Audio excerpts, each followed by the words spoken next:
My phone rang at 2:17 a.m. My wife was screaming. She needed $22,000 right now, or her son would suffer all night. I listened. Then I said one sentence that ended my marriage and uncovered a crime that had been using my name for years. If you've ever been treated like a wallet instead of a partner, if you've ever felt guilt used like a weapon, hit subscribe, like this video, and stay with me, because this story isn't just about revenge. It's about the moment a man finally hangs up. The furnace clicked like it couldn't decide if it wanted to live. February cold pressed against the windows of my little ranch house in Toledo, Ohio, turning the glass into dull mirrors. The kind of cold that sinks into the floorboards and climbs up your legs, biting through socks like it's personal. Elaine wasn't in bed. Again. She'd said she fell asleep on the couch, phone in hand, eyes glued to that glowing rectangle she carried everywhere now. I told myself not to read into it. 17 years of marriage teaches you how to swallow questions whole and call it maturity. The other side of the mattress was empty and cool. Then my phone buzzed. Once. Twice. Elaine. I answered because that's what I always did. "Frank," she gasped, panic spilling through the speaker before I could say hello. "Oh my God, Kyle's in the hospital. He's hurt bad."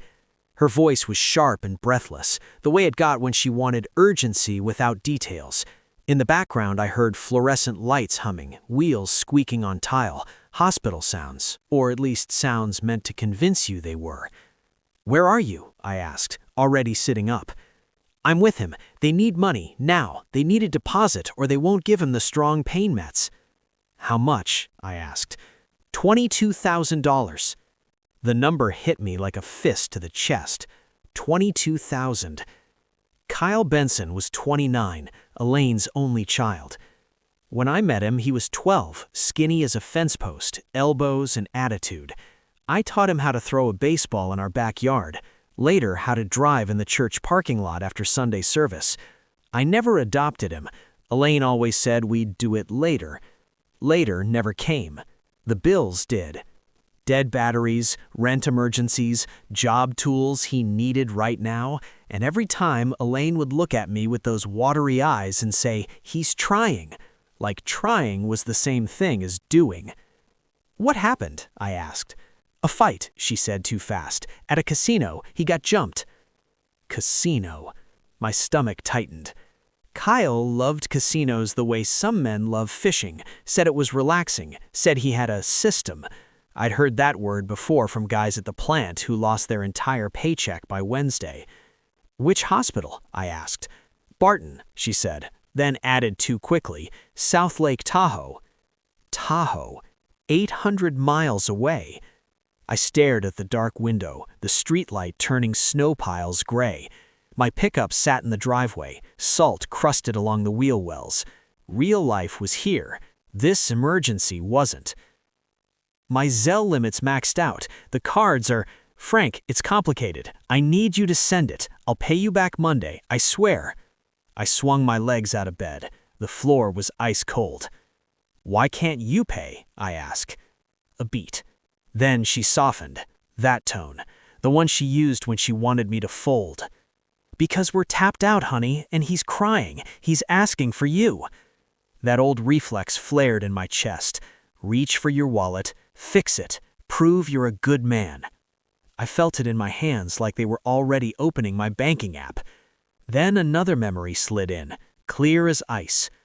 2 summers ago, 3:05 a.m., Elaine swearing Kyle needed money for a medical deductible. I sent it.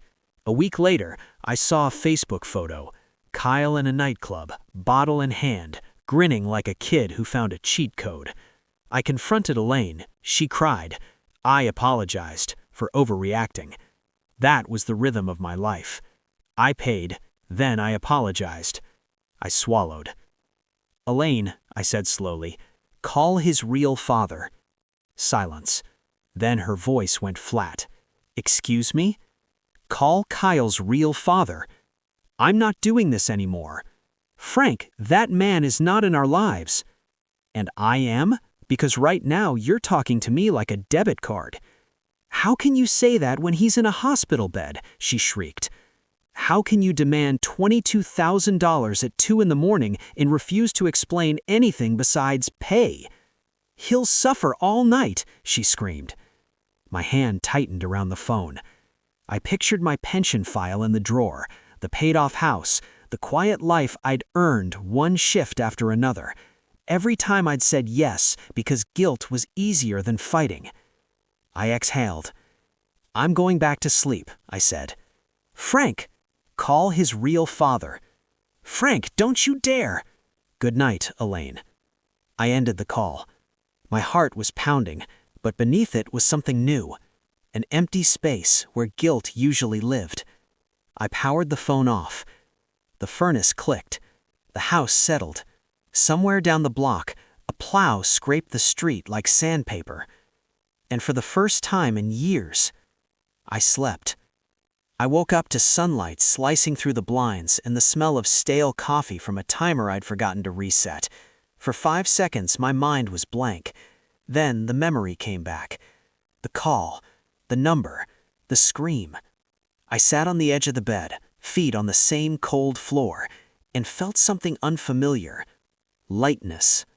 No buzzing phone, no knot in my chest, just quiet. I showered, shaved, and pulled on my work hoodie even though it was my day off. When you've spent 35 years on a plant floor, you dress like you might get called in. I was pouring coffee when my phone lit up. Unknown number. I let it ring. It stopped. Rang again. I answered. "Frank Whitmore?" "Mr. Whitmore, this is Officer Daniel Rizzo with the Dearborn Police in Michigan.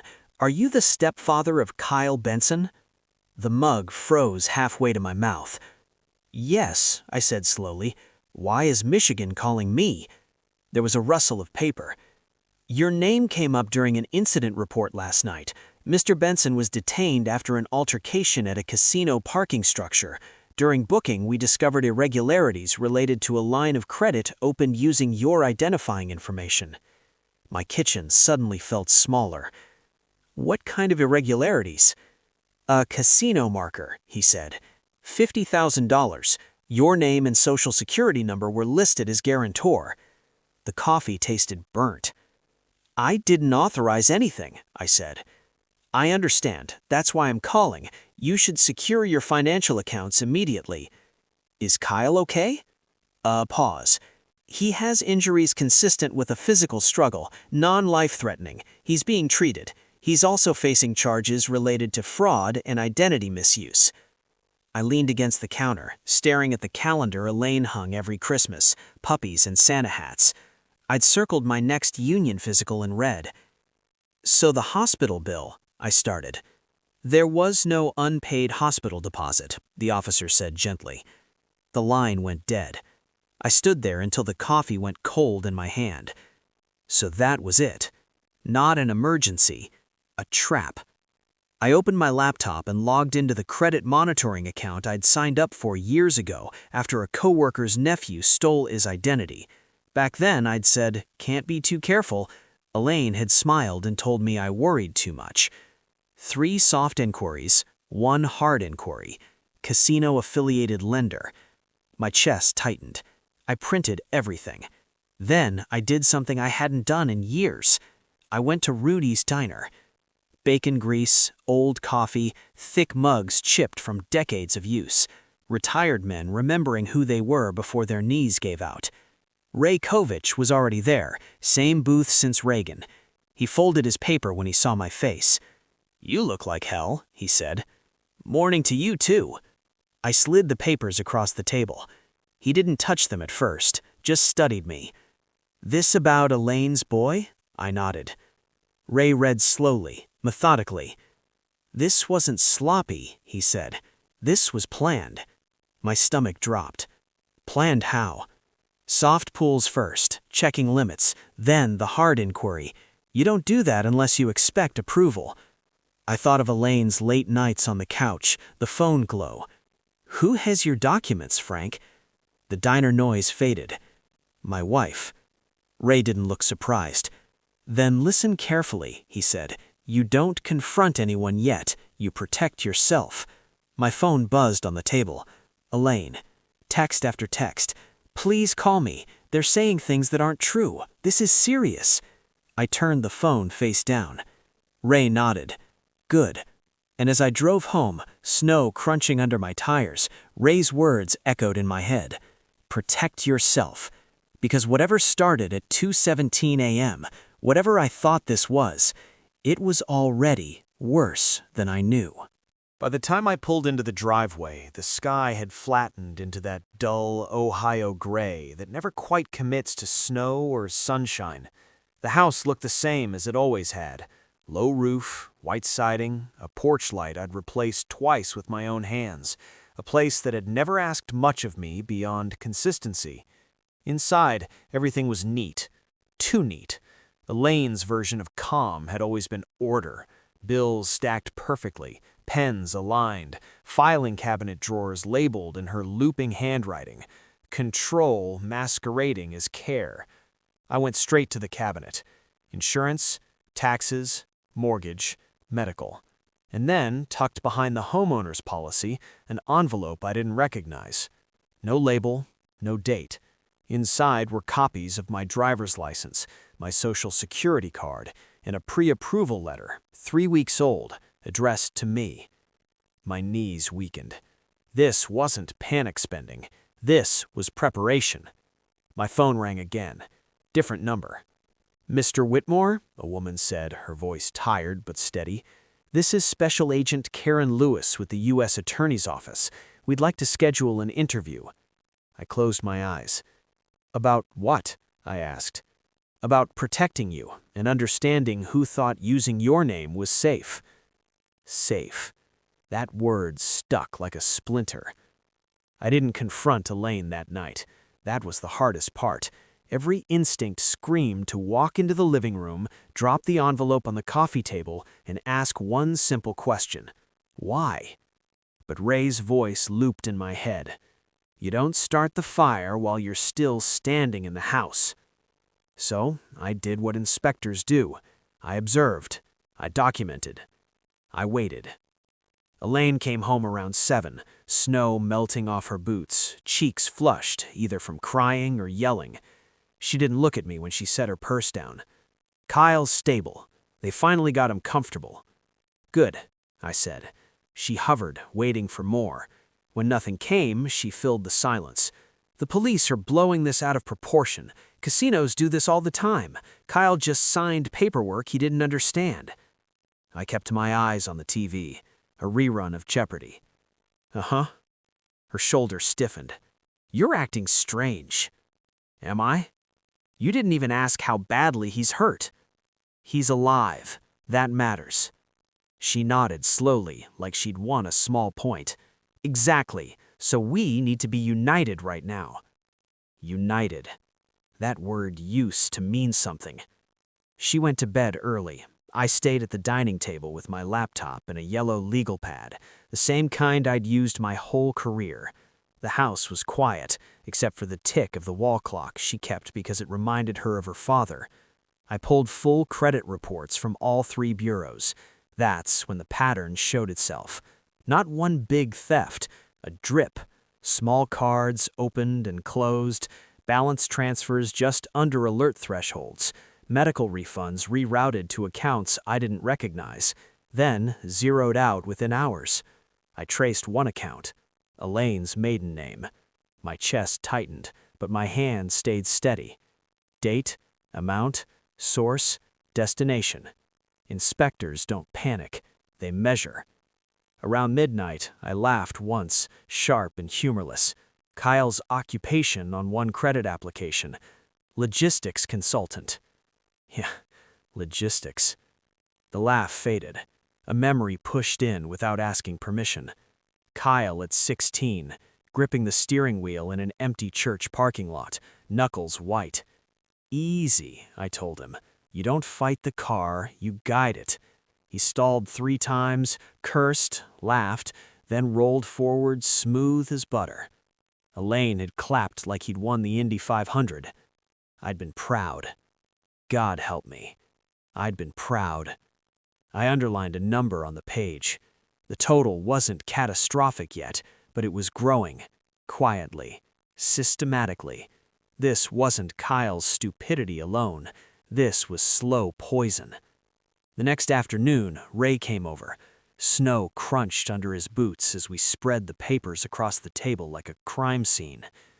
"She knows the system," Ray said. "Medical billing teaches you how to sound urgent without saying anything specific. Suffer all night." I heard it again in her voice. "Frank, this isn't family drama anymore. This is fraud, and if you don't separate yourself now, you'll be standing next to them when it collapses." Separate. That word landed heavier than any insult ever had. Elaine called me into the kitchen. She held her phone like it weighed something. "They might need surgery. The hospital won't schedule it without a deposit." "Which hospital?" I asked. "What? Which hospital?" Her mouth opened, closed. "I'd have to check." I nodded. "Do that." Suspicion cracked through the panic. "Why are you asking like that?" "Because every time you ask me for money, the details get fuzzy." "Are you accusing me of lying?" "I'm saying I'm done sending money without answers." "You've changed," she snapped. "No," I said. "I stopped." That night, after she fell asleep, I went into the garage. Cold metal, oil. The smell grounded me. I froze every joint account, changed passwords, ordered new cards. All legal. All quiet. Kyle left a voicemail. "You think you're better than us now?" His voice was slurred, angry. "Mom said you'd pull this. You always do when things get hard." I deleted it. Standing there among tools bought with honest money, something settled in my chest. This wasn't revenge. It was survival. Elaine didn't yell after that. She shifted. That's how you know someone's scared. Not when they get loud, but when they get careful. She cooked dinners I hadn't asked for, touched my arm when she passed, left old movies playing low, ones she knew I liked. It felt rehearsed. I played my part, ate, nodded, slept on my side of the bed. Inside, I was locking doors. I went to the credit union on Central Avenue and spoke to Linda, a manager I'd known for years. "I need to protect my pension," I said. She slid a form across the desk. "You wouldn't believe how often this comes up." That afternoon, I filed for legal separation. Not divorce. Separation gives you space without tipping your hand. Elaine found the bank notice within hours. "What's this?" she demanded. "Account freeze. Temporary." "Why?" "Because my name's attached to things I didn't sign." Her face went pale, then hard. "This is because of Kyle." "This is because of you," I said. That night, she cried. Real tears, or convincing ones. "Frank, I'm scared. I feel like you're abandoning us." I leaned against the counter, arms crossed, the same stance I used during safety audits. "I'm not abandoning anyone," I said. "I'm stepping out of the way." "What does that mean?" "It means I'm done being used." "God tells us to forgive," she whispered softly. "Families don't turn their backs." "I'm not turning my back," I said. "I'm refusing to help hide this." She reached for my hand. I didn't pull away, but I didn't squeeze back. "You've always been the safer name," she whispered. She froze. I didn't react. I just nodded, like I'd heard a machine make a sound that told me exactly where the fault was. That night, I drove past the river, past old warehouses, and the VFW with its faded flag. Normal sounds on the radio. Anchors. Over the next week, I kept my movements boring. Behind the scenes, Ray helped me build a timeline. Kyle's gambling stretched back 3 years. Online first, then regional casinos. Small wins, bigger losses. Elaine covering early debts with refunds, then credit, then escalation. Friday, Elaine asked me to go to church. "We need God right now," she said. "We need honesty," I replied. "But I'll come." During the sermon about stewardship and truth, she leaned against me, crying quietly. Afterwards, in the parking lot, she asked me one last time, "Will you help us?" I shook my head. I'm helping myself. You're going to ruin us. No, I said. You already did that. I'm just not hiding it anymore. That night, Special Agent Lewis called again. We're ready to schedule your interview, and for what it's worth, you did the right thing. I hung up and sat in the dark living room, the clock ticking. I didn't feel victorious. I felt steady, and I knew the slow burn was almost over. The federal building in Detroit didn't look like justice. No marble pillars, no dramatic echoing halls, just beige walls, low ceilings, and the smell of floor wax mixed with wet wool coats. A place designed to drain emotion out of people before they could spill it on the floor. That's where revenge actually lives. Not in shouting, not in fists, in silence, paperwork, waiting. I arrived early, folder tucked under my arm, hands empty, pockets light. I sat on a hard bench the way I'd learned to sit during disciplinary hearings at the plant. Still, neutral, prepared. Inspectors don't perform. They let evidence talk. Special Agent Lewis met me with a nod. She wasn't warm, but she wasn't cold either. Professional in the way that tells you she's seen worse and will see worse again. You ready? She asked. I've been ready for 17 years, I said. She almost smiled. The interview took hours. I didn't rush. I didn't dramatize. I answered questions the same way I'd always filled out incident reports. Facts only, no speculation. Dates, amounts, access. I handed over copies of everything. The envelope, the account histories, the timeline Ray and I built like a slow-motion collapse. Lewis didn't interrupt. She underlined things, put sticky tabs where patterns repeated. Did you ever benefit from these funds? She asked. No. Did you authorize anyone to act on your behalf? No. Did you know your wife had access to your documents? I paused. Yes, I said. I trusted her. Lewis nodded. That's not a crime. Trust. I hadn't heard that word without bitterness in weeks. When I left the building, the cold air hit me like a reset. I sat in my truck for a moment, hands on the wheel, letting the engine idle. For the first time, I understood something clearly. I wasn't fighting Elaine or Kyle. I was stepping aside and letting gravity do the rest. At home, Elaine was quieter than ever. Not angry, not panicked, strategic. She packed things slowly, casually, testing reactions. She started calling friends from church, distant relatives, planting seeds before the ground froze. Frank's under a lot of stress. He's confused. He doesn't know the full story. I heard it all without reacting. That's another thing inspectors learn. You don't correct lies until it matters who's listening. One night, she cooked pot roast, the meal she made when she wanted forgiveness without asking for it. She set the table carefully, even lit a candle. We had good years, she said softly, slicing carrots she didn't eat. Yes, I replied. That has to count for something. It did. It just doesn't anymore.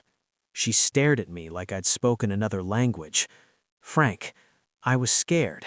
A mother does things when her child is in danger. No, I said. A mother tells the truth when the bill comes due. Her face hardened. You're going to let them destroy us. I met her eyes. Calm, unmoving. No, I said again. I'm going to stop protecting you from consequences. That's when the mask finally slipped. You think you're some hero? You think the court's gonna pat you on the head? I don't need a pat. I need peace. She stood so fast her chair scraped. You'll regret this, she said. I believed her. People like Elaine always believe regret is a weapon. The next weeks moved slowly, like winter pretending it wasn't ending. Kyle called twice. I didn't answer. Once he left a voicemail that started angry and ended scared. They're saying prison, Frank. Mom says you can fix this. I deleted it. Not because I hated him, because fixing it was how this started. At church, the smiles changed, softer, cautious, like people weren't sure which version of me was safe to stand near. One man cornered me near the coffee urn. "Family's family," he said quietly. "There are lines you don't cross." I nodded. "You're right." He smiled, thinking he'd won. I added, "Identity theft is one of them." He didn't meet my eyes after that. The call came on a Tuesday. "Mr. Whittemore," Agent Lewis said, "we've completed your review." My heart didn't race. It settled. "We're moving forward with charges." I closed my eyes. "Against me?" I asked. "No," she said firmly. "Against your wife and your stepson." The air left my lungs in a slow exhale I didn't know I'd been holding. "There will be a hearing," she continued. "You'll be listed as a victim, not a co-conspirator. All claims against you are being dismissed." Victim. I hadn't allowed myself that word yet. Elaine found out the same day. I came home to slammed cabinets and the sound of something shattering in the sink. She stood there shaking, mascara streaked, eyes wild. "You did this," she said. "No," I replied. "I documented it. They're going to ruin my life." I looked around the kitchen, the one I'd paid for, repaired, stood in for decades. "You ruined mine first," quietly. She laughed then, sharp, bitter. "You think this ends with you walking away clean?" "I don't think about you enough to care," I said. That hurt her more than any insult. The night before the hearing, I didn't sleep much, not from fear, from memory. 17 years played like security footage in my head. Every late-night call, every emergency, every time guilt was framed as love. I realized something else then. Revenge wasn't coming tomorrow. Justice was. And justice doesn't rush. The courtroom was smaller than I expected. Not dramatic, not intimidating. Just rows of wooden benches polished smooth by decades of people waiting for decisions they couldn't undo. The kind of room where lives get rearranged quietly, without applause. I arrived early again. Old habits die hard. I sat alone on the bench, folder on my lap, hands folded the way I'd learned to sit during safety hearings at the plant. Still, neutral, ready. The hum of the fluorescent lights reminded me of night shifts, of machines running long after everyone else had gone home. Elaine came in 10 minutes late. Her heels clicked too loudly on the tile, announcing her presence like she needed the room to look at her. She wore a navy coat she'd bought last fall, one I recognized from an insurance reimbursement that never reached our account. Her hair was perfect, her eyes were red enough to look convincing. Kyle entered through a side door with a public defender at his elbow. He looked smaller than I remembered. Split lip, puffy cheek, rib brace visible under his jacket. He wouldn't meet my eyes. I didn't try to catch his. This wasn't a family meeting. It was an accounting. When the judge entered, chairs scraped and everyone stood. The room settled into that heavy quiet where even breathing sounds too loud. The prosecutor spoke first. Calm voice, clean timeline. Casino markers opened under my name, credit cards tied to my social security number, medical refunds rerouted through accounts I didn't control. Dates, amounts, signatures. Paper doesn't care about feelings. Elaine shifted when her maiden name was mentioned, leaned toward her attorney, whispering too fast. Kyle stared at the floor like it might open and swallow him. Then my name came up. "Mr. Whitmore," the judge said, peering over his glasses, "you are listed as a guarantor on multiple accounts. Did you authorize any of these?" "No, Your Honor," I said. My voice didn't shake. "I was unaware they existed until contacted by law enforcement." "And when you discovered them?" "I froze my accounts, reported the activity, and cooperated fully." The judge nodded. The prosecutor stood again. "Your Honor, we'd like to introduce Exhibit D."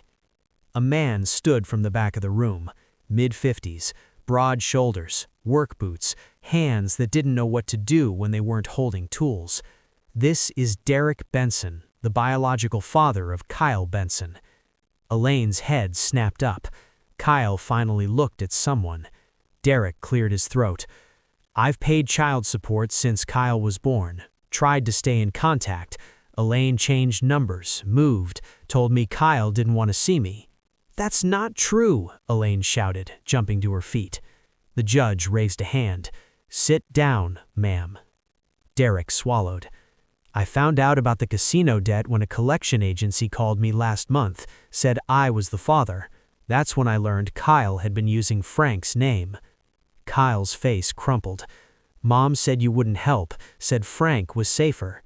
Derek's eyes filled, not with anger, but something worse. I would have helped you get treatment. I wouldn't have helped you gamble. The room went silent. Then the prosecutor played the recording. Elaine's voice filled the courtroom, thin, unmistakable. You were always the safer name to use. No context, no justification, just truth, naked and ugly. Elaine covered her mouth. The judge leaned back and exhaled slowly, like a man disappointed but not surprised. Mrs. Whitmore, the judge said, peering over his glasses, do you dispute the authenticity of this recording? Her lawyer whispered urgently. She shook her head. Kyle's public defender stood. Your Honor, my client was injured and under duress. Your client committed fraud. Also, while injured. Both things can be true. He turned to me. Mr. Whitmore, the court finds no evidence you authorized or benefited from these actions. All claims against you are dismissed. Something loosened in my chest. Not release. Release. Then the gavel fell where it belonged. Elaine was charged with conspiracy to commit financial fraud and identity misuse. Kyle's charges were reduced but not erased. Fraud, assault, mandatory treatment. Kyle slumped like a puppet with cut strings. Elaine stood shaking. Frank, please, I was just trying to protect my son, she said as the judge called recess. I stood slowly. People were watching. Clerks, lawyers, strangers who would forget us by dinner. I spent 17 years protecting him, I said quietly. You spent those years using me. Her mouth opened, closed. I paid my last bill for you. It's called the truth. She reached for my sleeve. I stepped back.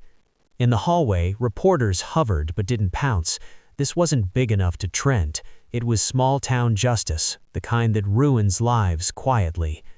A man from my church stood near the elevators. He'd once told me abandoning family was a sin.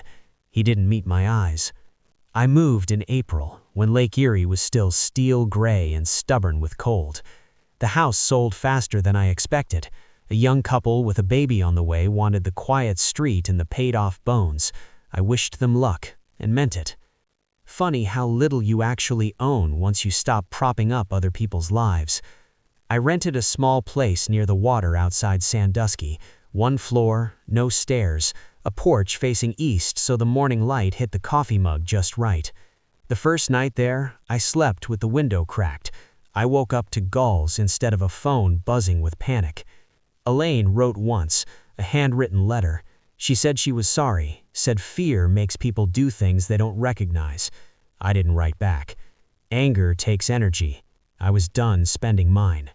Kyle entered treatment as part of his sentence. I heard that secondhand. I wish him well, and mean it. But wishing someone well doesn't mean carrying them anymore. Life got smaller in a good way. I started volunteering at the Union Hall, helping men my age figure out paperwork they'd avoided, pensions, beneficiaries, boundaries disguised as forms. You'd be surprised how many men don't know who has access to their lives.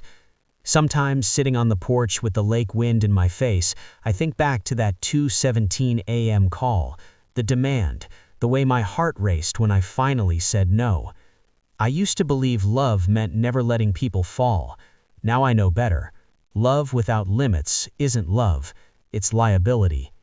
Revenge didn't come with shouting or slammed doors. It came with silence, paperwork, and the quiet decision to stop paying for someone else's lies. If you've ever been treated like a wallet instead of a partner, if guilt has been used to keep you obedient, remember this: You're allowed to stop. You're allowed to protect what you earn. And you're allowed to sleep through the night. If this story hit close to home, let me know in the comments. What would you have done at 2 a.m.? Like this video, subscribe for more true revenge stories where justice is quiet but permanent. Because sometimes the bravest thing you can do is hang up the phone.